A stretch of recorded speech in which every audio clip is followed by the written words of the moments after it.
Hello, good evening, ladies and gentlemen. Happy New Year and welcome again to the new another episode of the series of BioRTC webinar. And today we will be discussing about some of the latest things in precision medicine and where you have the marriage between technology and medicine. We have had a lot of issues because in medical practicing because you have a lot of people in the world, more than 7 billion with different kind of genetics. But the thing is computing large amount of data and having a protocol that works in Europe, works in Africa, or in Asia, works in Africa has been a challenge. But with artificial intelligence and with people that will be able to compute large amount of data, put it into an intelligent machine to compute some things, it might be able to provide us with the solution that has been long bedeviling the medical sector. But this is not my field, and that is why today we invited the expert in that field, a doctor from University of Liverpool who has developed an algorithm for particularly used in liver transplantation.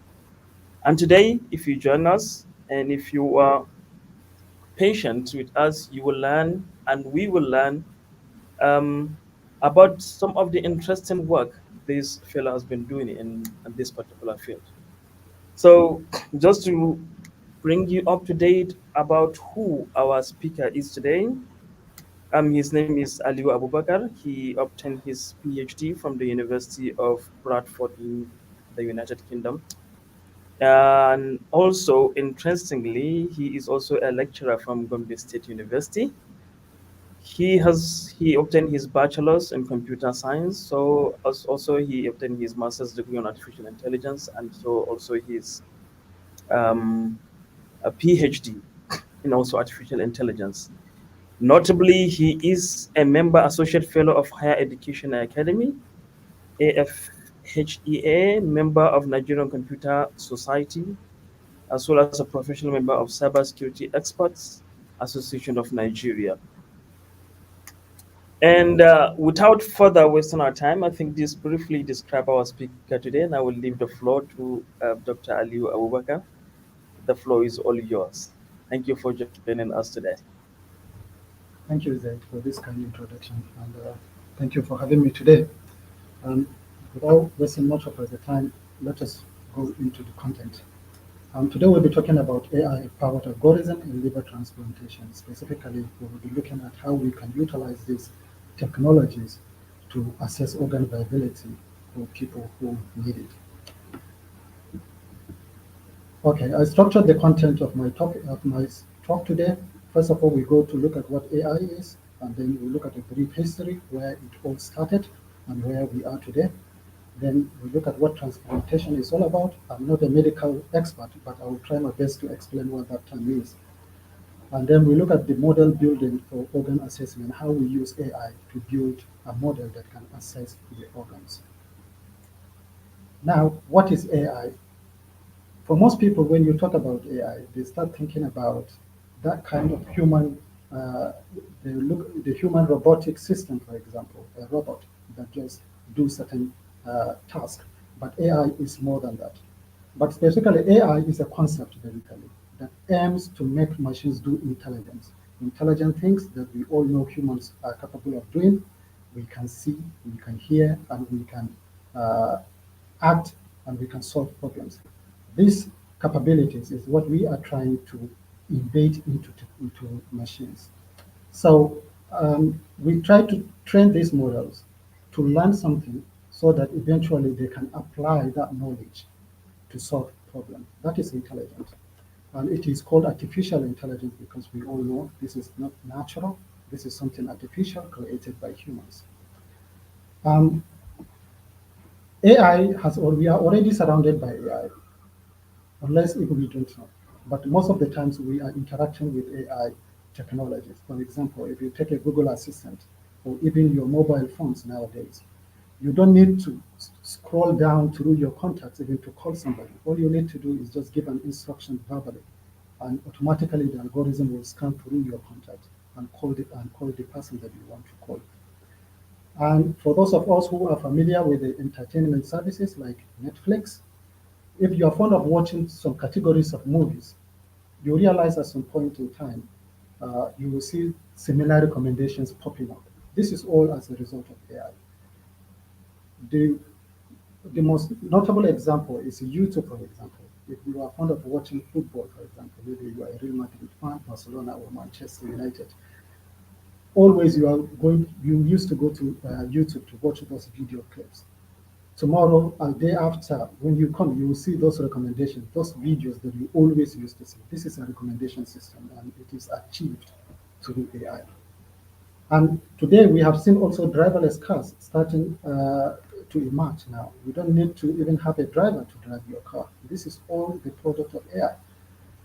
Those cars are capable of detecting pedestrians who are moving along the way, are capable of detecting the zebra crossings, the traffic lights, and so on and so forth.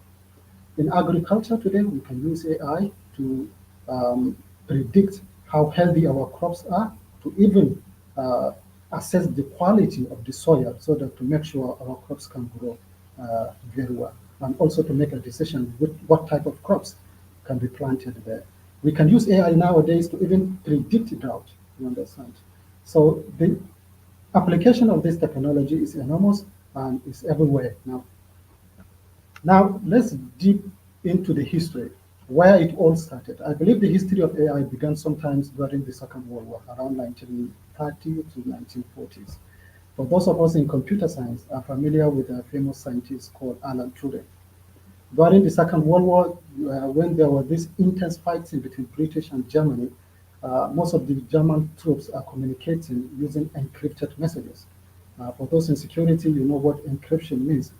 Just for simpler terms, a sensitive message or maybe a secret message that nobody can can read and understand what the content is all about. You can intercept the message, but you cannot understand what the content is. That means the message is encrypted. And that was a difficult problem for the British at that moment. So Alan Turing developed a machine, and that machine is called, I think, is it Bombay in Bletchley Park here in the UK. And they were able to build that machine to decrypt the message so that they will understand what is the next step that the German troops will take. And if you watch, I will also recommend this movie, which is called The Imitation Game. I watched that movie. Very interesting. If you have time, just watch it. If you want to know, you just want to understand a little bit about the concept of Alan Turing work in the Second World War. Then around 1950s, there was a workshop organized by the same Alan Turing here in Manchester, University of Manchester. And in that workshop, he published an article with this famous game that we all know, Alan Turing test. This is the way to attest or maybe to test how intelligent the machine is. For example, you are interviewing a machine and a human. You don't know where the human is and you don't know where the machine is. You are sending question to computer, you are sending question to human and getting answer. At the end of the day, if it is difficult for you to differentiate which one is human, which one is a machine, then definitely that machine is is becoming more intelligent. And that algorithm, or maybe that test, is described as a three-person game, as you can see there on the screen: the machine, the human, and then the interrogator. So this is the work of an Alan Turing. Then AI became a research discipline in that same particular period in 1950s at a workshop organized by John McCarthy. Most of us in computer science, maybe are familiar with this name as well. He organized a workshop at Dartmouth College, and that workshop lasted for about 8 weeks. Wow, 8 weeks workshop. Imagine the content and the knowledge that was shared in that particular moment. Along with him, there are these famous scientists. There is Marvin Minsky and Samuel Alpha, and these people actually are, until this day, they are regarded as the founding fathers of AI. And John McCarthy is the first person that coined the name artificial intelligence, and it became a new research field in 1950s. Now, artificial intelligence, this is a buzzing word, machine learning as well, deep learning as well. How are they different? So when you take artificial intelligence, basically you're talking about the umbrella of the entire concept. Try to make machines do intelligent things. Try to teach machines to do stuff that humans are capable of, that only humans are known to be capable of doing. And machine learning is another subfield of AI. It's a way of achieving that artificial intelligence. How do you train your machines to become more intelligent? And deep learning as well is another subfield under machine learning. But most of the times you hear people using this interchangeably. It all means the same thing if you look at the underlying concept. So the only difference maybe you can think of is AI is a concept, and then machine learning is a way of achieving that concept. And deep learning is another way of going deeper of achieving that concept as well. So machine learning in those days around 1980s, if I do remember correctly, they do learn from the input data given by humans, for example. You extract the features and you train the algorithm to learn from the features. Nowadays, we have deep learning where they can even learn the features by themselves and train themselves. So this is actually the fundamental concept about it. And the words machine learning, AI, deep learning, they are all talking about the same thing. Now, types of machine learning, there is a different ways we can build these machines. One of the simplest way is supervised learning, which of course involves training a machine with a supervision, with a little bit of supervision. When we say supervision, you don't just go into the system. All you need to do is prepare the data and tell us what data is all about. That is what we call annotation. You label the data. For example, here we have images of skin-borne images. You have a healthy skin images. You have um, second-degree burns, and then you have a third-degree burns as well. So what you need to do here as a human, you gather the images, you prepare them, and you categorize each into groups, and you feed it into the machine so that all those that are healthy are put into one particular group. Those that are second degree, third degree are put into their respective group. And that is what we call labeling. And in another terminology, you may come across the word annotations. You pass the data into the model, you train the model, then at the end of the day, you test the model. How do you test the model? You get a sample. Which sample? Are we going to use the sample that we used during the training? Of course, no. Think of it like a class, a teacher teaching a student mathematics. Um, During the class session, they solve numerous examples. And when it comes to exams, the teacher decided to give back the same questions that were used during the teaching period. Definitely, they're going to get it right. Almost all of them are going to get it right. That is not the best way to test the knowledge. Rather, you twist, you paraphrase the question, you change some parameters, the assignment of the variables, you change them, and you give it to the student and see whether he can apply that knowledge very effectively. That is the same thing we do here. You pass the image into the model that you trained here, and if it can make prediction whether it is third degree burns or whether it is healthy skin or whatever, this is supervised learning. Then the second type of machine learning type is unsupervised. If you can excuse me. Sorry, yeah, let me explain this as well. Supervised learning, typically we can use it in classification, for example. Classification, as I mentioned earlier, just to group things into different groups. That is all about classification, to identify which particular group a data point belongs to. That is classification. And this classification can be of multiple types. One, we have a binary classification. Binary, from the word binary, it means two classes. Um, for example, here you want to diagnose whether a person has a tumor or not. For example, whether it is malignant or it is benign, or an email spam detection, whether the email is a spam or not spam. This is two classes. The output must be one of two. That is binary classification. And the other one, you have a multi-class classification. This, of course, involves classes more than two. So, for example, here, tumor diagnosis, we want to determine whether an image given to the machine is pre-malignant or it is malignant or benign, for example. These are three classes, and it can go even more than that. Today, we can see machine learning algorithm trends of more than 2,000 classes. So, and there is another classification type as well, which is multi-level classification, which I have not put in the slide, which involves predicting an element. It can belong to different classes, not just one class. For example, maybe you want to predict an element that belongs to class A, and at the same time, it can probably belong to class B based on certain characteristics of that element. This is all about supervised learning. Then the second type of learning type is unsupervised. This is an opposite of supervised learning. You train a model without giving it the, the label, without telling it the output, without telling the model what the data is all about. You want the model to figure out, to group the data into different groups based on certain characteristics. For example, here, you can see we feed the model with all the images without the annotation.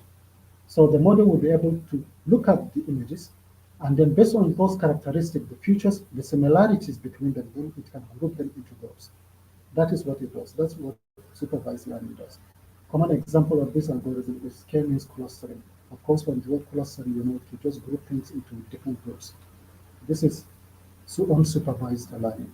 Of course, there are other more types of machine learning, which is semi-supervised learning, which you train it with a little bit of supervised and unsupervised combined together. There is self-supervised, which, of course, you may decide to explore more. But I want to stick to these two for now, because at the end of the day, we will be dealing with one of these two algorithms to see how we can build a model for liver organ assessment. Now, from 1990s, then we come to an era of deep learning. Was deep learning started 10 years ago or 5 years ago? Of course not. It has been there for quite some time. The first deep learning model was developed around 1990s, I think, the famous one by this famous scientist. What is his name? I think something Bacon, I don't know his full name. That were able to categorize, to detect the hand digit writings, to predict whether, if you give it a hand digit material, whether it is 1 or 2, I think it is 1 to 10, 0 to 10, or 0 to 9, if I can remember correctly. But there is a reason why deep learnings have not been that famous in those days. Number one, you need data, because these algorithms are very hungry. They need a lot of amount of data to train them. And number two, you need very powerful machines to train these learning algorithms. And in those days, we don't have these machines. Remember, imagine you now having like 1,000 images and you want to train an AI algorithm with your 4 GB RAM computer. I don't think that's possible. And even with the powerful machines, it takes some time. It takes days, weeks, months, depending on the complexity of the algorithm, depending on the data that you have, and depending on, of course, the computational resources that you have. So deep learning algorithm actually imitate the human brains, and you have some kind of neurons. In the earlier days, you can have very small learning algorithm where you have an input, and middle layer, one only single layer, and then the output. But nowadays, you can have multiple hidden layers, multiple neurons, thousands of neurons before you reach to the output. That tells you a lot of computation going on here. Common example of this algorithm, you have convolutional neural networks and you have recurrent neural networks. So we will see how we can apply this convolutional neural network, for example, to assess organs. Now, assuming we have already decided, or we have built our deep learning algorithm or any machine learning algorithm of our choice, how do we go about training these algorithms? Number one, you can train this learning algorithm from scratch, meaning you train it with your own data, everything from scratch.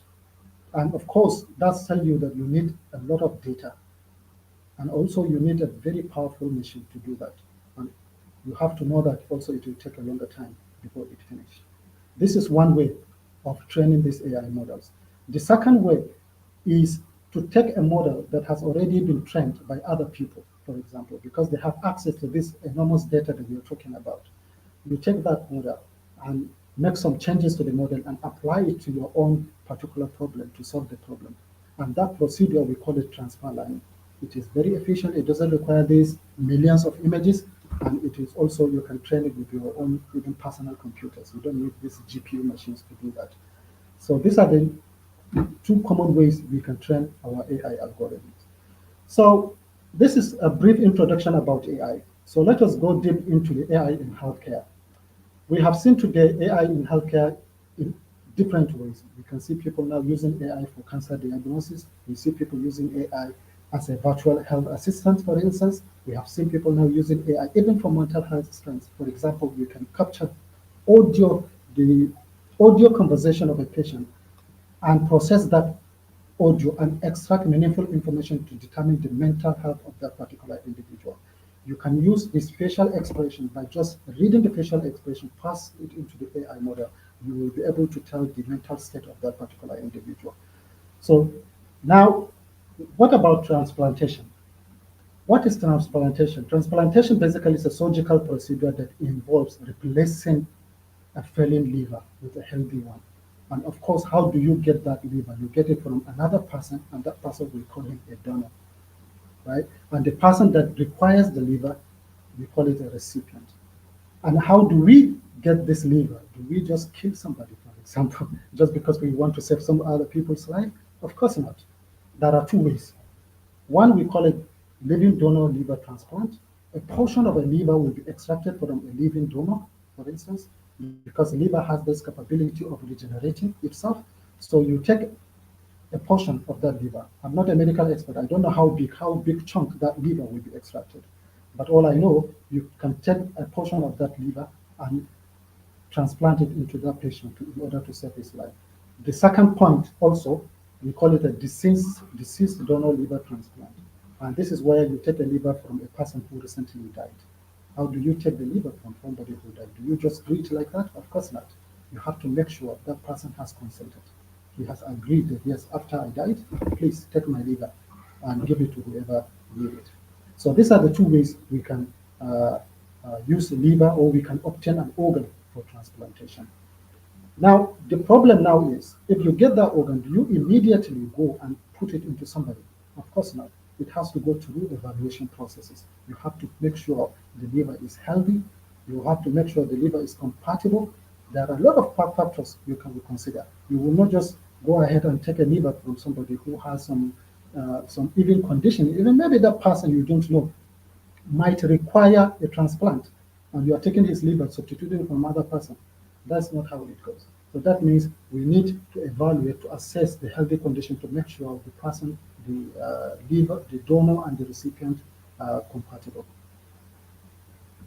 There are challenges also in doing this assessment. Most of the time, organ donors are very lacking. People are not willing to donate their organs. I don't know how many people, for example, in Nigeria, who are willing to go to the hospital and just write a written note, okay, if I die, please take my organ, and keep it in case somebody need it in the future.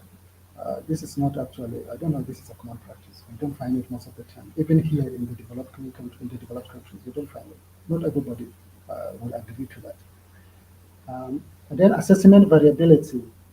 Most of the times, the medical staff rely on their visual assessment to assess the organs. And for that reason, that means it depends on their expertise. So if that is the case, that means there's gonna be a variability. If Mr. A assesses an organ and Mr. B assesses an organ, one might decide to say, okay, this is good, I will accept this for transplant. The other person will say no. So there is this conflict. Another thing as well is sampling errors. You know, sometimes you just extract some small portion of the liver to just assess it to find out whether it is fit for transplantation. That particular portion that you extracted might not be actually a complete representation of the liver condition. So that is a sampling error. So, and also it is time consuming. It takes a lot of time to go through all these processes. So this is where we decided, or the health professionals decided, okay, we can explore AI to see if we can solve these challenging problems.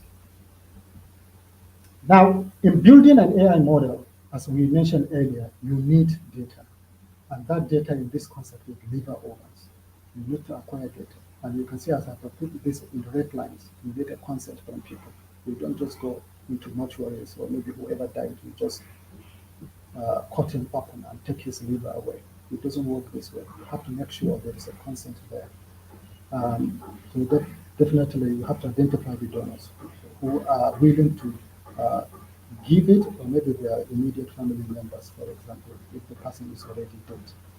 So we have to acquire this data set first if you want to build this AI algorithm. And What we are looking for in this, identify what exactly are you looking for. There are different conditions you can look at the liver to assess it. One of it, we call it fatty liver disease.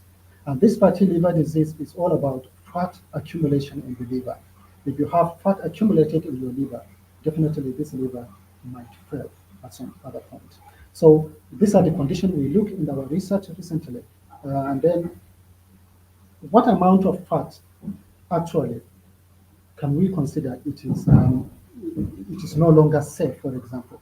If the amount of fat content in the liver is more than 5% of the total liver weight, we can definitely designate that liver as having a fatty liver disease. So this is the condition. Now, having identified the problem that we want to solve and acquired the data that we want to work with, the next thing is one important step is annotation.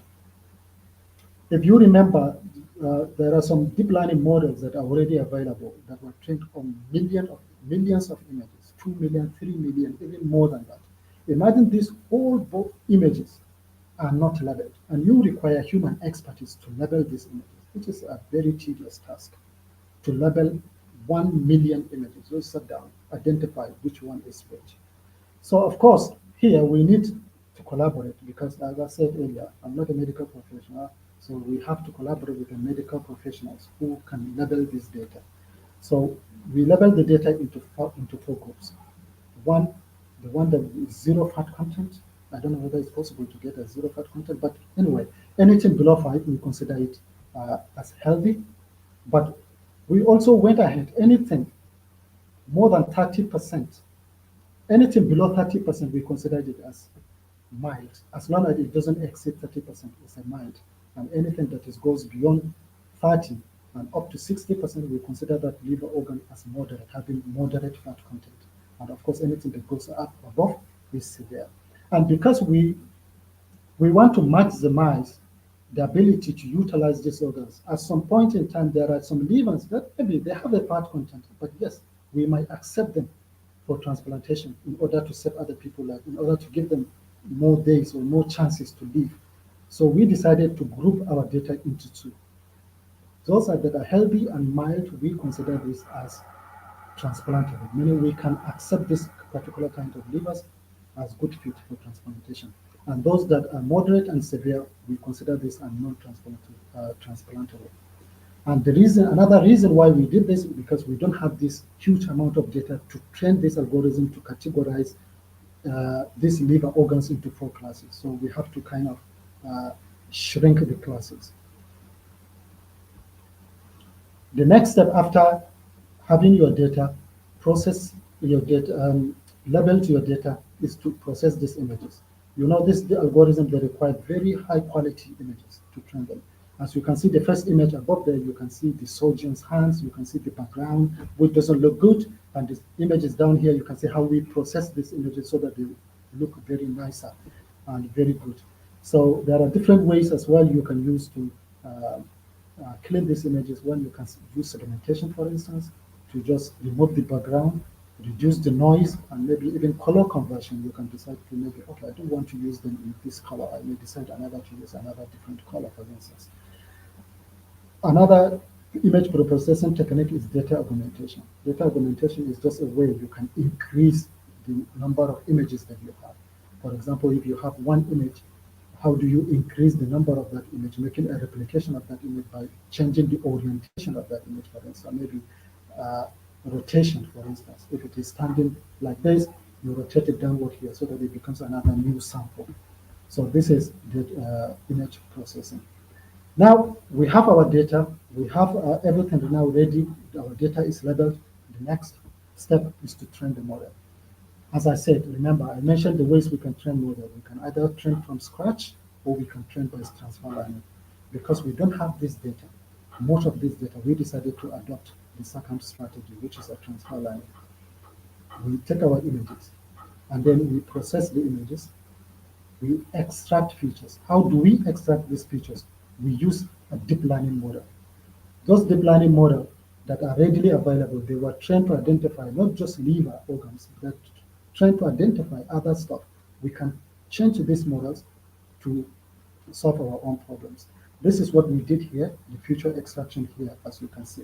We use deep learning model. This is the architecture of the DGG16. This is a deep learning model developed by the scientists from Oxford University. What we did, we used the layers of this deep learning algorithm to extract features. And at the end of the day here, where you have the number of classes, where it actually output the number of classes, we remove it because we no longer use it because we don't want to use it for classification. And of course, this model was trained to classify 1,000 category of images.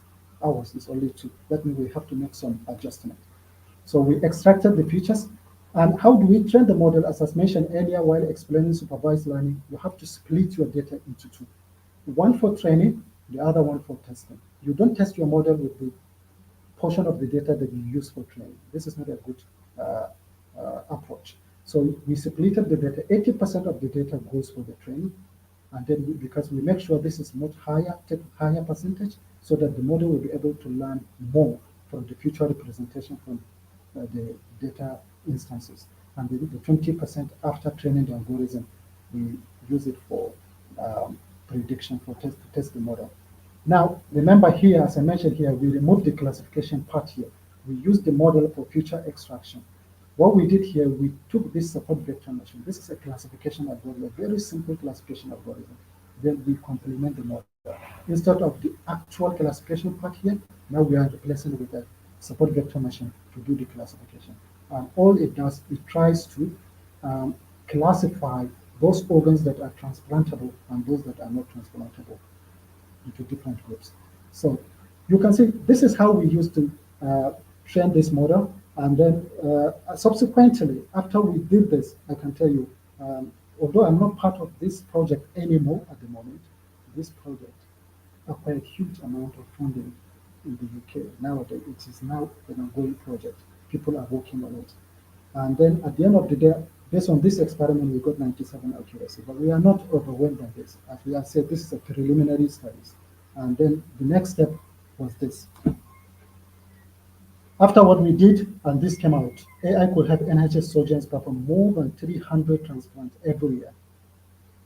Subsequently, this is a news that came out last year, and in that particular year, over £1 million was budgeted to just take this research further. You can see how enormous, how significant this AI technology can be, how they can change the entire processes in the healthcare system. In the same year, last year, and there was this press release, additional new £100 million fund to capitalize AI game-changing potential in life sciences and healthcare. This is new £100 million. So you can see the potential there, the enormous resources that are put into to just address these problems, not just liver transplantation, but the healthcare system in general. This is something that we need to replicate. This is something that we need to collaborate and form an environment that we can also capitalize on these technologies. So with this actually bring me to the end of my presentation today. And then um, thank you so much for listening to me this morning, this afternoon, or maybe evening. I don't know what time it is. I know 1 hour difference between us here in the UK and Nigeria. But in conclusion, what I would say is we can start thinking of how we can improve or how we can collaborate between the healthcare profession and AI, computer science expert, for instance, to just come up with this interest, to implement these interesting technologies into the field. And for developing countries, for instance, like Nigeria, I believe we can harness the potential these ways in different ways. One is through the investment in healthcare technology, which is absolutely important. And when I say healthcare technology, it doesn't mean just buying hardware equipment, but software and training that is needed to effectively use AI tools. And then, as I mentioned earlier as well, we can collaborate with international medical and tech communities, for instance, to provide resources that we need actually to make this uh, uh, possible. And this can involve us addressing the challenges of obtaining donor organs by actually creating awareness, which is very important, educating the public about the importance of organ donation, maybe starting with Zaid tomorrow, I don't know, and then which can lead to increase in donor registration. Additionally, we can also come up with some policies that can simplify the organ donation processes. And together, actually, I believe we can actually bridge the gap in healthcare disparities. And thank you so much for your attention. And I'm looking forward to the future where AI and healthcare work hand in hand to save more lives. Thank you.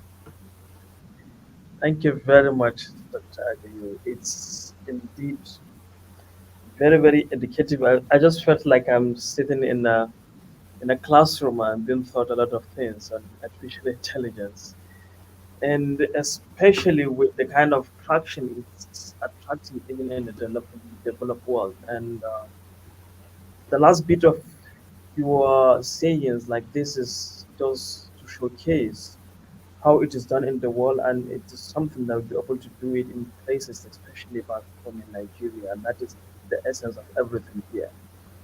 And that is why we try to kind of even invite speakers that speak a language that will be able to understand our own problems, and so that we'll be able to motivate people, younger scientists, younger like intellectuals, to be able to take career in this, especially artificial intelligence, which is the game changer, I think, in the world now.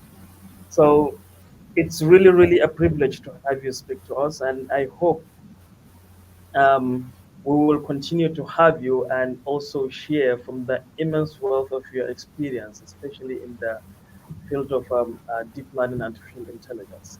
So um, I just wanted, like, okay, someone just made a comment on the comment section saying that they need a link to the presentation. So I just want to tell you that all our webinars, all our presentations are available on our social media platform to be accessed at any time. So you just need to follow us on social media at BioRTC Nigeria. We are live on Facebook, Twitter, and also known as X, and YouTube as well. So here we'll open the platform for question and answers, unlimited to the comment section. I think the first question we are having is from Dr. Bala Modi, displayed on the screen. So Dr. Bala is asking, how do you train a robot to deal with soft tissues imaging, especially when the trauma is continuously changing in a short time, in order to operate on specific region of damage or sick organ? In terms of precision medicine, how do you get treatment for such patients? I think these are a lot of questions in one in one Yeah. place. Yeah, so Thank you very much, Dr. Bala, for this question. Yeah, I know it's a very challenging, especially when you want to predict a condition that is continuously changing, and not just even for AI, but even for humans. This is really challenging. That is why we the we keep advancing, we keep always so improving, and keep our eyes open, so that every change that is coming into play, we make sure we integrate it.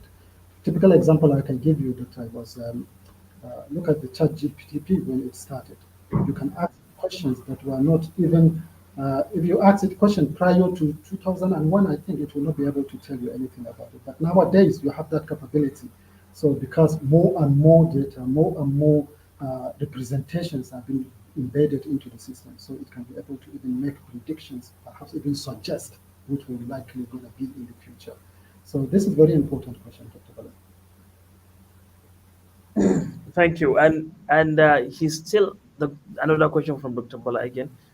He said, lastly, how do you avoid bias when a test data increases from 20% to say 30% of the data set, and especially when a data set is small? Yeah, this is a good question.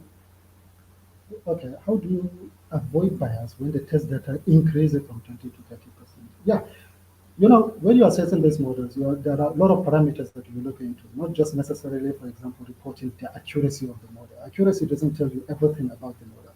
There are underlying things that you have to specifically go deep. How many of each class were predicted correctly?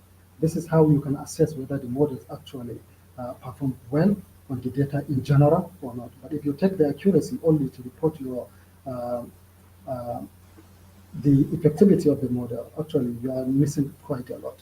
So you can avoid bias from the data from when the data increases from 30%, but going deeper to look at how the working principles of the system and what actually it produces. And number two, one thing as well, because you mentioned bias here, I can give you one example. Although that is not actually related to data increase from 20 to 30%. I was working on a project that deals with skin bones detection. And we all know people from sub-Saharan Africa are totally different from people living in Europe.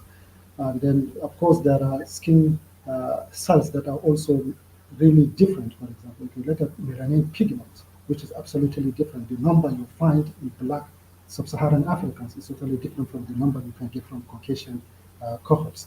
So while I was working on that particular project, when you train a model using only Caucasian and test it on a black African, you get a bias.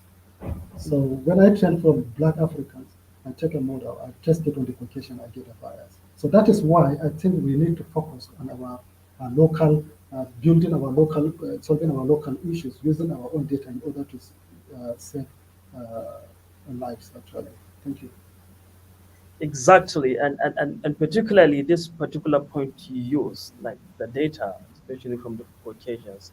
I think one of the things we are working on now, especially now, is so we're working and we're really observing the genetics, the difference of the genetics between people in other part of the world and people from Africa. And the most interesting thing, so if you say genetics is just, let's just say like the computer program of the human body. It gives instructions to produce any types, like producing cells. The cells are being recycled every day. So those codes, those program are coming from the genome, which is the kind of the whole, every cell contain the whole program of the human body. So what we really observe is like the people from Africa, like the difference between me and you, we both from Nigeria. The difference in my system, my genetics, and you is more than the difference between a person from the UK and someone from Asia, like let's say Japan.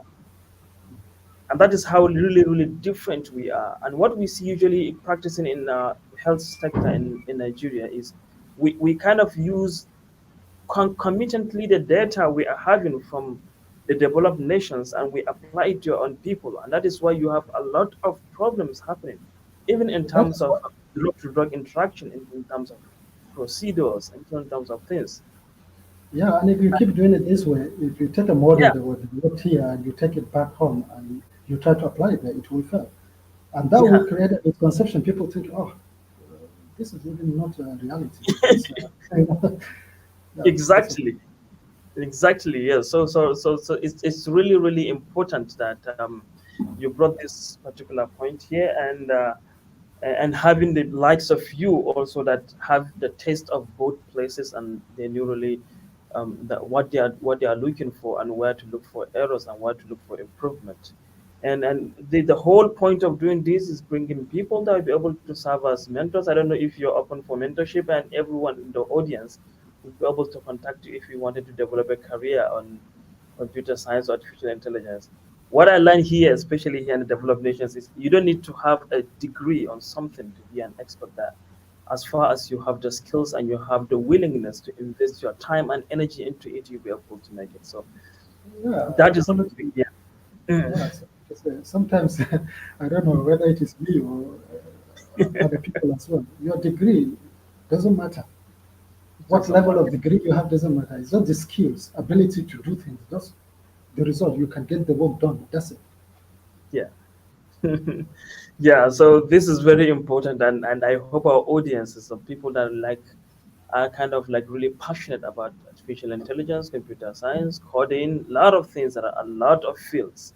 And this platform is exactly for this purpose. So if you have any kind of idea you want us to link us with people that will be able to help you in the quest of your own career, make sure to send us a message or a mail or through our website by www.biortc.com. Explain your situation. I'll be able to link you with expert in the world. I'll be able to help you, give you guidance, give you the paths to follow. So I would like to ask my question. There are a lot of course, a lot of comments here. Nice presentation, well done. A lot of people are like really, really enjoyed the presentation. I'm not the only one in all of the presentation. So Muhammad Ajuji, Omar, Omokolade, Alejo Lowo. Sorry if I didn't pronounce the name well. Yeah. So Kundi is given the, so a lot of appreciation message. So that is this one. Bashir Salamena is asking, sorry I came late.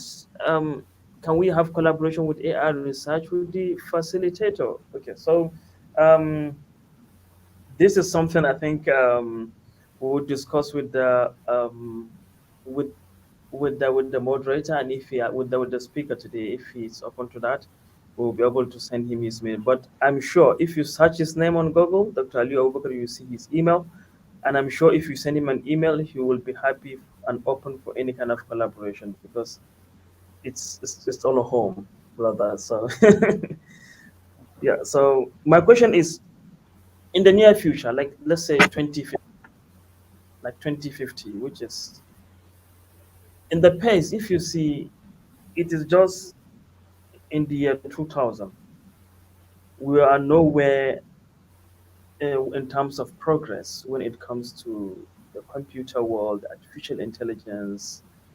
But now, in just like 23, 24 years, a lot have changed. As an expert in the field in artificial intelligence, in the computer world in general, where do you see us in the year 2050 when it comes to, for example, your area like artificial intelligence? What do you expect?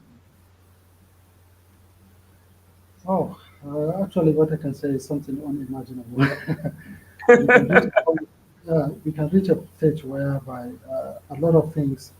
I believe I will not use this word. The one when people use, oh, maybe AI are here to steal our jobs. AI will never steal our jobs.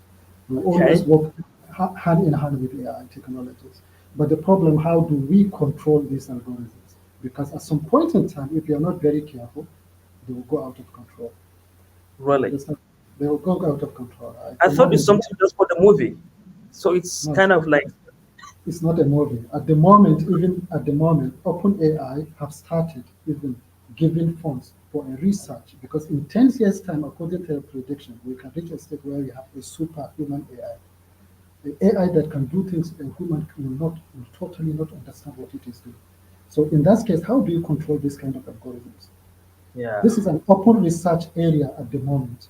In 10 years' that's time, not just 50 years as we're talking about. 10 So we years. need, yeah, in 10 years' time. That's what the predictions. So a lot of money now is there for people who want to go into the research. They can access the funds to see how can you approach this problem, how can you supervise this superhuman AI. You understand, so that you understand they are working according to the human values. Yeah, that's, I don't know. Is that relieving or that's scary? I don't know at the same time.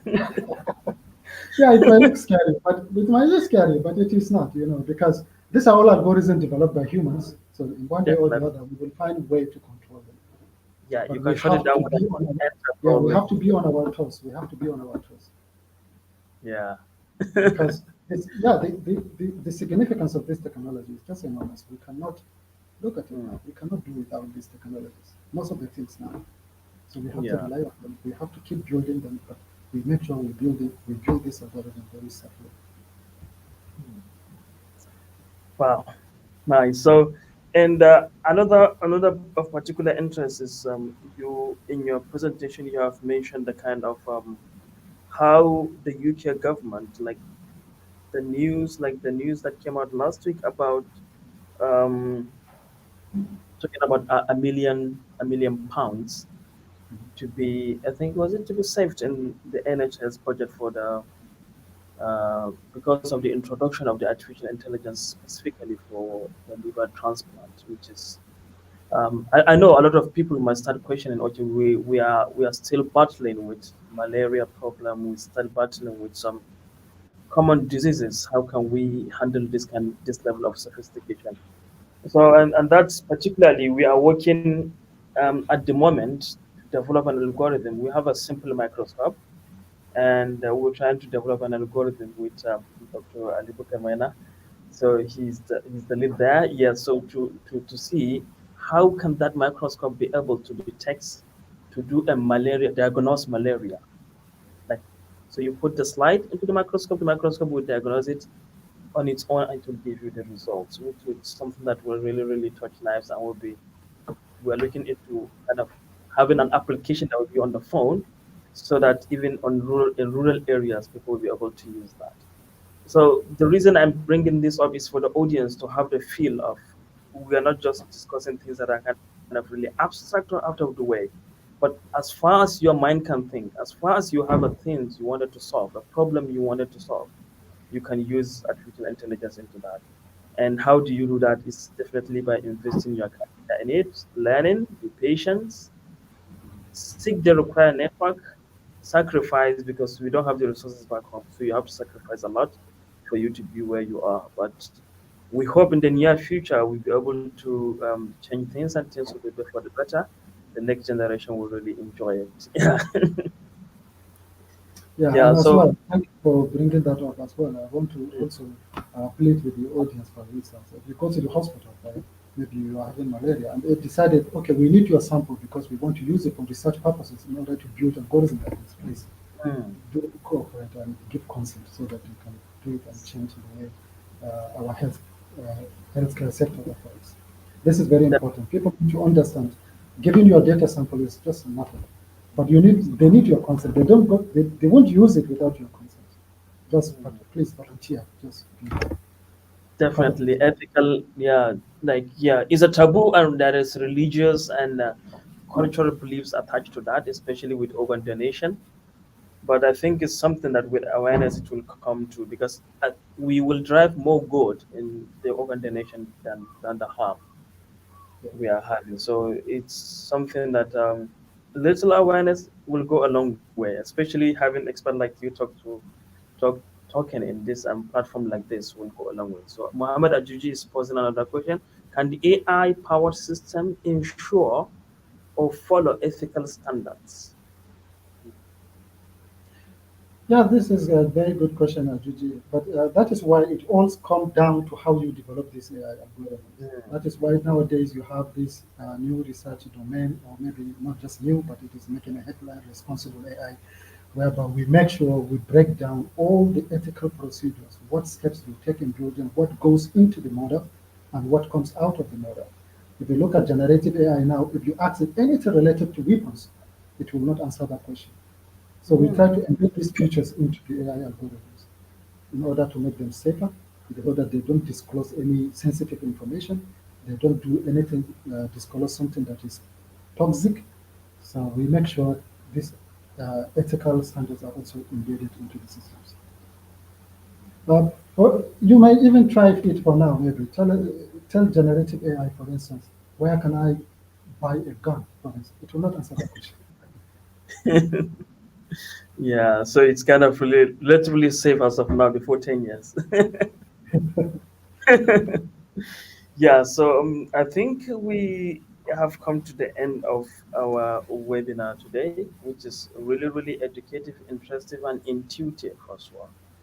And I would like to thank on behalf of all the BioRTC team, those working, those we were able to see, and those working behind the scenes, ensuring that this webinar come to you in the required time and to meet the expectation of the audience. I would like to thank them, and I would like to thank our speaker for today, despite his busy schedules, really really busy, but he squeezes time to find a time to talk to us today and share with us, and is really willing to help a lot of people on this path. We really thank you and appreciate your presence today in the studio.